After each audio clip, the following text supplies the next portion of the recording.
Hi guys, welcome to Science Workshop. This is Kusum here. In this video we will talk about excretory system of insect. In fact हमने इसका पहला part पिछले video में cover कर लिया था. अगर आपने वो वीडियो नहीं देखा तो प्लीज़ पहले वो वीडियो देखिए ताकि नेक्स्ट जो पार्ट है वो आपको समझ आ सके. तो अगर आपने चैनल को अभी तक सब्सक्राइब नहीं किया है तो प्लीज़ सब्सक्राइब करें और बेल आइकन को प्रेस करना ना भूलें ताकि नेक्स्ट वीडियो का अपडेट आपको मिल सके. तो आइए शुरू करते हैं एक्सक्रीटरी सिस्टम ऑफ इंसेक्ट का सेकेंड पार्ट. पहले पार्ट में हमने देखा था कि ऑर्गन्स क्या क्या एक्सक्रीटरी ऑर्गन्स क्या क्या होते हैं इंसेक्ट के और मालपीजियन ट्यूब्यूल्स की स्ट्रक्चर क्या होती है. इसमें हम देखेंगे एक्सक्रीटरी प्रोडक्ट इन इंसेक्ट के बारे में और एक्सक्रीशन की मैकेनिज्म के बारे में. तो एक्सक्रीटरी प्रोडक्ट कौन कौन से होते हैं इंसेक्ट में. हीमोलिम्फ में वेरियस टाइप के एक्सक्रीटरी प्रोडक्ट प्रेजेंट होते हैं. मेन जो एक्सक्रीटरी प्रोडक्ट है वो अमोनिया होता है और इसके अलावा नाइट्रोजनस मटेरियल के रूप में यूरिया और यूरिक एसिड भी इंसेक्ट में प्रेजेंट होते हैं. जो मोस्टली टेरेस्ट्रियल इंसेक्ट होते हैं वो यूरियोटेलिक होते हैं यानी कि यूरिक एसिड का एक्सक्रीशन करते हैं. और जो मोस्टली एक्वेटिक इंसेक्ट होते हैं वो अमोनोटेलिक होते हैं यानी अमोनिया का एक्सक्रीशन करते हैं. तो इसमें कौन कौन से एक्सक्रीटरी ऑर्गन हो गए. अमोनिया हो गया, यूरिया हो गया और यूरिक एसिड हो गया. अमोनिया के लिए सबसे ज़्यादा वाटर की ज़रूरत होती है एक्सक्रीशन के लिए और यूरिक एसिड के लिए सबसे कम वाटर रिक्वायरमेंट होता है. सो ये यहाँ पे एक डायग्राम मेंशन किया हुआ है जो कि शो कर रहा है मालपीजियन ट्यूब्यूल्स को. मालपीजियन ट्यूब्यूल्स में ये वाला पार्ट है इसका डिस्टल पार्ट और ये वाला पार्ट है प्रॉक्सिमल पार्ट जिसको हमने डिस्कस कर लिया था लास्ट वीडियो में. यहाँ पे ये मिड गट को शो किया गया है, यहाँ ये हिंड गट को शो किया गया है और ये वाला जो पार्ट है ये रेक्टम है. सो मैकेनिज्म ऑफ एक्सक्रीशन क्या होगा इंसेक्ट में.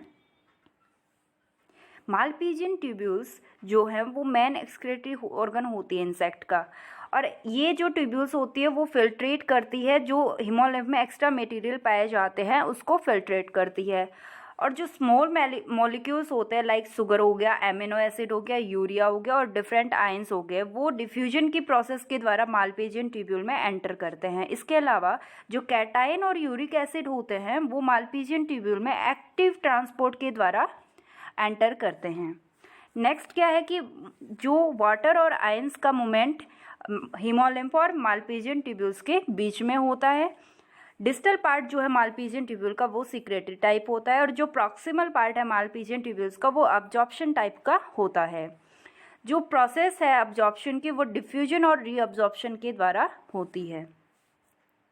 यहाँ पे ये शो किया गया है मालपीजियन ट्यूब्यूल और हीमोलिम्फ के बीच में विभिन्न आयंस और वाटर का मोमेंट. इसका जो सोडियम और पोटेशियम आयन का जो मोमेंट होता है वो एक्टिव मोमेंट होता है. बाकी शुगर, अमीनो एसिड, यूरिया और अदर आयंस का जो मोमेंट होता है वो पैसिव मोमेंट होता है. ठीक है.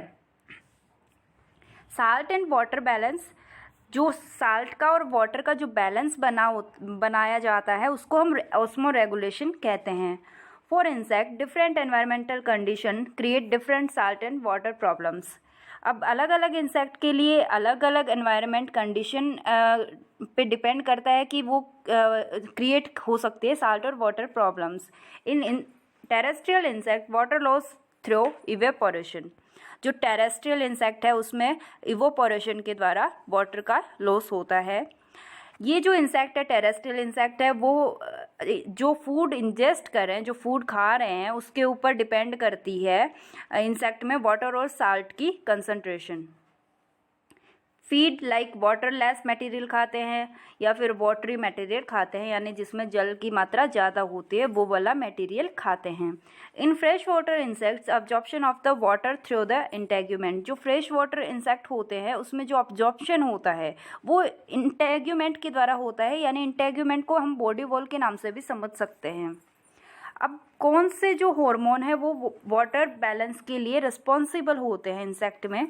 जो फर्स्ट हार्मोन है जो कि production and concentration of urine के लिए रिस्पॉन्सिबल होता है वो डायूरेटिक है या फिर एंटी यूरेटिक हार्मोन है जो कि प्रोडक्शन और कंसंट्रेशन ऑफ यूरिन के लिए रिस्पॉन्सिबल होते हैं.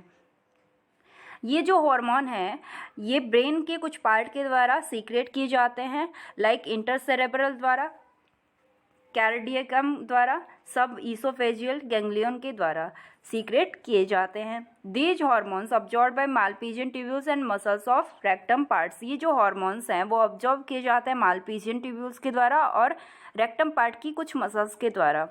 According to water requirement the body absorption and secretion are done. अब बॉडी की क्या रिक्वायरमेंट है उसी के अकॉर्डिंग बॉडी अब्जॉर्प्शन और सीक्रेशन करती है। तो इस वीडियो में हमने देखा कि एक्सक्रीटरी प्रोडक्ट कौन कौन से होते हैं इंसेक्ट में और एक्सक्रीशन का मैकेनिज्म क्या होता है। तो हमने फर्स्ट वीडियो में जो ऑर्गन्स होते हैं, एक्सक्रीटरी ऑर्गन्स होते हैं, वो देखे थे, जिसमें से हमने मालपीजियन ट्यूब्यूल्स को कवर कर लिया और हिस्टोलॉजी मालपीजियन ट्यूब्यूल्स बचा है और इसके अलावा ये बाकी के जो एक्सक्रीटरी ऑर्गन है वो बचे हैं, वो हम नेक्स्ट वीडियो में कवर करेंगे। तो मिलते हैं नेक्स्ट वीडियो में। Thanks for watching this video. अगर वीडियो अच्छा लगा तो प्लीज़ लाइक कीजिए, शेयर कीजिए एंड सब्सक्राइब कीजिए।